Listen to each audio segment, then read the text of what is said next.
Assalomu alaykum qadrli kuzatuvchilar. Bugun sizlar bilan birgalikda prepositions of time mavzusini o'tamiz. Bu o'zbek tilida vaqt predloglari hisoblanadi.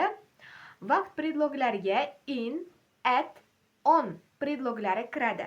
Kun qismlari oldidan in predlogini ishlatamiz. Masalan, in the morning, in the afternoon, in the evening va hokazo.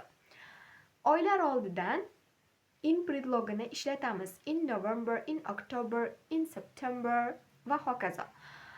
Agar oylarni oldidan sanalar keladigan bo'lsa, biz on predlogini ishlatamiz. Masalan, 1st October yoki 2nd July bo'lishi mumkin. Keyingisi bu fasllar oldidan in predlogini ishlatamiz. In summer, in winter, in autumn, in spring. Yillar oldidan ham in predlogini ishlatamiz. 2007. Yillar oldidan, demak, in predlogi ishlatilinadi. In 2007.